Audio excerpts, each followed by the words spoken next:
ada kesan dan ada apa ya kecurigaan di kalangan teman-teman bahwa kenapa RUU Revisi Undang-Undang TNI ini dipercepat misalnya ya karena kabarnya Prabowo memang pingin apa istilahnya itu ya menciptakan pemerintahan yang model komando ya gitu biar lebih gampang itu nggak ngeyel disuruh siap gerak langsung jalan.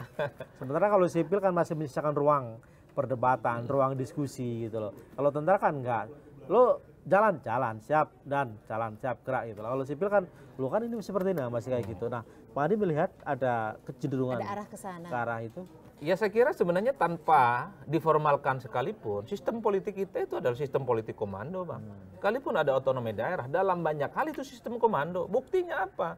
Daerah-daerah itu banyak tergantung ke pusat kok soal anggaran. Gimana mau mereka mau melawan negara? Gimana mau mereka melawan presiden? Dalam banyak hal mereka tergantung. Dan anggaran-anggaran daerah, pagu-pagunya kan juga dibahas oleh DPR dan pemerintah. Lalu nasib Jadi tanpa diformalkan sekalipun, sistem komando di kita ada. Jadi kita itu sebenarnya dalam praktiknya separuh otonom, separuh tidak otonom. Separuh yang tidak otonom itu yang saya sebut sebagai garis komando. Semua tegak lurus.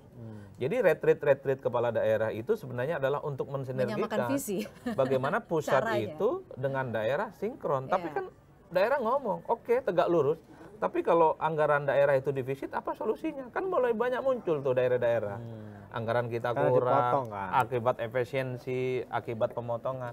Dan nggak ada solusi. Bagi saya hari ini adalah bukan soal komando dan nggak komando. Yang paling penting adalah bagaimana daerah terbutuhi kemenuhannya dan persoalan-persoalan lokal itu bisa diatasi. Saya kira di situ, Bang. Saya sudah pada tahap nggak perlu lagi kita berdebat warna kucing itu apa. Mau merah, mau biru, mau kuning, mau coklat. Yang penting dia bisa tangkap tikus. Iya. Kan itu aja judulnya, Bang. Itu yang paling penting sekarang. Tapi mau komando tidak komando, yang penting persoalan kebangsaan kita itu selesai. Kalau memang arahnya bisa komando, supremasi sipilnya gimana? Kita kan tetap negara Indonesia yang demokrasi. Kalau sistem komando yang dibayangkan seperti ketentaraan nggak mungkin. Karena sistem politik kita adalah sistem politik yang bebas dan dipilih langsung oleh rakyat. Yang bisa komando itu adalah menteri. Kelembagaan, karena mereka adalah pembantu presiden. Itu fix dan firm. Tapi kalau kita bicara tentang sistem komando terkait dengan kepala daerah, agak sulit. Kepala daerah ini kecuali kepala daerahnya dari tentara. Kepala daerahnya yang terafiliasi sebagai bagian dari partai politik kekuasaan. Itu bisa dikontrol. Tapi kalau partai-partai non penguasa agak sulit. Apa yang terjadi pada PDIP misalnya ketika dia memboikot sejumlah kadernya untuk tidak ikut retreat, ini kan salah satu bukti contoh bahwa dalam banyak hal mereka itu bukan pembantu presiden, wali kota, bupati dan gubernur bukan pembantu presiden, mereka itu pembantu rakyat. Cuman karena PDIP yang lakukan jadi serba salah. Ini jadi petugas partai ini gitu loh, ya kan? Yang ingin saya katakan adalah sistem komando dalam konteks bahwa menteri, wakil menteri, kepala badan, kepala lembaga, kepala kementerian, itu nggak bisa dibantah, Bang.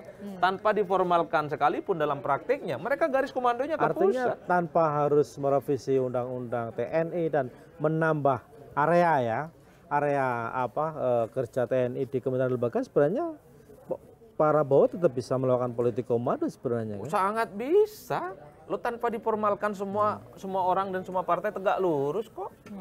Tapi kalau Bang Adi sendiri melihat bahaya nggak sih undang-undang TNI yang baru kita ini buat demokrasi dan kebebasan berekspresi kita? Kan sebenarnya ada beberapa kritik yang terkait dengan revisi undang-undang TNI yang sudah disahkan ya. Satu, kalau ada perwira dan tentara aktif menempati posisi-posisi di kementerian dan lembaga ataupun di posisi sipil, kalau ada persoalan-persoalan hukum, apakah bisa diproses melalui proses-proses hukum sipil misalnya? Kan itu menjadi tanda tanya karena per hari ini kalau melekat pada seorang tentara ataupun perwira aktif terjadi persoalan hukum bukan peradilan sipil tapi peradilan militer. Kan kasusnya pernah ada yang terkait dengan kasus OTT Basarnas itu kan. KPK justru minta maaf. Direvisi. Artinya apa? Ini harus clear. Ini harus clear. Kalau tidak salah unsur kekuasaan sudah ngomong katanya bisa diproses melalui proses-proses peradilan sipil. Itu harus difikskan. Minimal kelompok-kelompok kritis tidak lagi protes dan resisten. Jangan sampai ada istilah disebut dengan imunitas kan. Jadi siapapun yang bersalah di negara kita jangan berbelit-belit, sama kok. Toh kita punya presiden mengatakan bahwa tak ada orang yang kebal hukum di negara kita. Cocok. cocok. Di samping Itu kan retorikanya, faktanya. ya harus dieksekusi dong. Kalau tidak dieksekusi berarti membantah presiden, membangkang presiden. Artinya siapapun kalau memang terindikasi melakukan pelanggaran hukum harus diproses secara hukum. Itu idealnya. Dan hal-hal lain yang sifatnya kontroversial adalah soal mundur nggak mundur, Bang. Kalau dia menjadi posisi di kementerian ataupun lembaga, itu kok. Nah, kalau mau jujur sebenarnya tanpa diformalkan melalui undang-undang yang baru ini, kalau mau jujur kan sudah ada kan 10 kementerian dan lembaga yang sudah ada di dalamnya. Pertanyaannya adalah kenapa baru sekarang kan rame-ramenya. Dalam prakteknya kan sudah. kurang 10. Ya, itu yang saya kira menjadi hal-hal yang sifatnya kritis. Itulah yang saya awal mengatakan bahwa memang agak menjadi problematik sebenarnya perdebatan soal tentara apakah boleh terlibat dalam urusan politik kenegaraan ataupun tidak. Dua mazhab, pemikirannya banyak. Orang seperti Huntington akan menolak, nggak boleh tuh.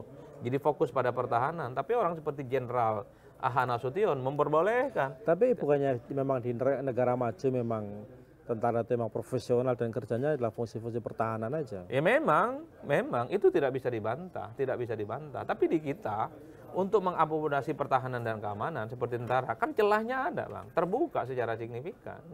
Dan itulah yang sepertinya membuat kenapa pihak-pihak yang pro terkait dengan revisi Undang-Undang TNI itu, satu argumennya bagi saya adalah karena memang tingkat approval rating, tingkat kepuasan yang cukup tinggi terhadap tentara itu di atas rata-rata. Ya, itu pintu masuk kan sebenarnya. Itu yang kemudian membuat, jadi apa yang kemudian dirisaukan. Tapi ingat, saya kasih catatan kritis, tingkat kepuasan yang tinggi terhadap TNI itu karena selama ini TNI tidak dipersepsikan terkait dengan urusan politik. Jauh dari unsur-unsur politik, jauh dari unsur-unsur politik elektoral. Makanya positif. Makanya ketika terlampau jauh misalnya masuk dalam ranah sipil, jangan-jangan persepsi publiknya bisa ambruk total, jangan-jangan bisa berubah secara signifikan. Tapi overall sebenarnya kalau saya secara prinsip per hari ini kan sudah disahkan undang-undangnya, Bang. Kan masih di ini juga, uji materi. Nah, ya itu bagian dari kemewahan demokrasi. Baru disahkan hari ini, besok juga judicial review. Dan tentu kita berharap bagaimana Mahkamah Konstitusi ya bisa melihat bagaimana situasi yang berkembang. Yakin nggak? Kalau saya dengan undang-undang MD yang baru ini, MD 3 yang baru. Kalau saya melihat yakin kok bahwa apapun yang diputuskan oleh Mahkamah Konstitusi itu ihdinas sirotol mustaqim. Terutama MK pasca putusan calon presiden dan wakil presiden. Kan banyak sekali putusan-putusan yang diapresiasi. Misalnya ambang batas parlemen tidak lagi 4%. Ambang batas presiden kemudian dihilangkan. Kan kira-kira begitu loh, Bang. Kemarin anggota dewan terpilih tak boleh mundur untuk alasan calon kepala daerah. Nah, kalau besok ada keputusan yang tiba-tiba membuat civil society itu senang, ini MK ihdinas sirotol mustaqim. Kalau tidak sesuai dengan harapan civil society, ini zaman kegelapan. Tapi pertanyaannya, kekhawatiran banyak orang itu kan putusan-putusan itu terjadi sebelum DPR bikin undang-undang MD 3 yang baru, yang mereka bisa recalling kepala-kepala lembaga ini, komisi termasuk MK. Terlampau vulgar sebenarnya kalau harus merecalling ya hakim-hakim konstitusi di tengah kekisruhan yang ada. Karena apapun masyarakat kita sudah pintar dan cerdas. Kalau lagi membahas sesuatu yang sifatnya prinsip dan sensitif, tiba-tiba ada yang ditarik, direcalling, ini pasti ada permainan. Jangan terlampau vulgar juga kekuasaan. Per hari ini setiap orang itu jadi jubir, per hari ini setiap orang itu jadi media, per hari ini setiap orang itu jadi sumber berita. Itulah yang muncul di medsos, di media mainstream, bunyi-bunyian. Betul, revisi undang-undang TNI itu tidak ada yang protes kok. Revisi undang-undang pilkada tidak protes, tapi sampai hari ini bully-bulian dan kritik-kritiknya tidak berkesudahan.